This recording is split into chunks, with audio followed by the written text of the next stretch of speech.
அது வேற எங்கேயாவது நடந்து தொலைச்சிருந்தா கூட திமுக பிரச்சனை இவ்வளோ வந்திருக்காது. அது கரூரில் நடக்கும்போது யார் பண்ணாலும் பண்ணாட்டியும் பழி போய் செந்தில் பாலாஜி தலையில் உழுது. நமக்கு தெரியாது அவர் பண்ணாரா பண்ணலையா. நான் பண்ணியிருக்க மாட்டார் நான் நம்புறேன். வெளிப்படையாக நான் சொல்கிறேன். இந்த பாவத்தெல்லாம் பண்ணிட்டு எந்த ஆதாரமும் இல்லை, எந்த ஆதாரமும் இல்லை. ரெண்டாவது வந்துங்க திமுக காரன் வந்து ஓகே வயலன்ஸ் பண்ணுவாங்க, 40 பேரை கொல்ற அளவுக்குலாம் மனசாட்சி இல்லாதவங்க அப்படிலாம் செய்ய மாட்டாங்க. நான் நம்புறேன், உறுதியாக நம்புறேன். இதெல்லாம் பாவங்க, இதெல்லாம் செய்ய மாட்டாங்க அவன். ஏன்னா இது வெளிப்பட்டுச்சுன்னு வச்சுக்கோங்க, முடிஞ்சு போச்சு கதை.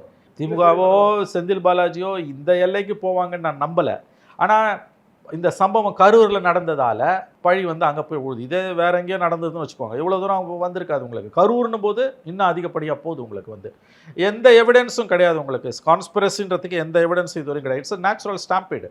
இவ்வளோ பெரிய கூட்டம் நடக்கும்போது என்ன நடக்கணுமோ அது நடந்தது. இவ்வளோ பெரிய கூட்டம் கூடுச்சுன்னா மற்ற 6 ஊரில் நடக்காதது 5 ஊரில் நடக்காதது 6வது ஊரில் ஏன் நடக்குதுன்னா 5 ஊரில் அதிர்ஷ்டம் இருந்தது, 6வது ஊருக்கு அதிர்ஷ்டம் இல்லை. அந்த கூட்டம் கூடி 2-3 மணி நேரத்தை கலைஞ்சது நடந்திருக்காது.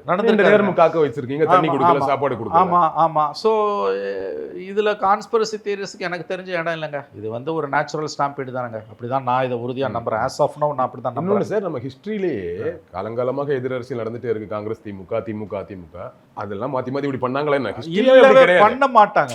அதனால அரசியல் அப்படி ஒரு பழக்கமே கலாச்சாரமே கிடையாது. பெண்கள் குழந்தைகள் இவ்வளோ பெரிய கிரௌடில் போய் அதை நீ பண்ணி வச்சுன்னா உனக்கு மாட்டிப்பேன். நாளைக்கு கண்டிப்பாக சுப்ரீம் கோர்ட்டுக்கு இந்த விஷயம் எப்படி போவோம்.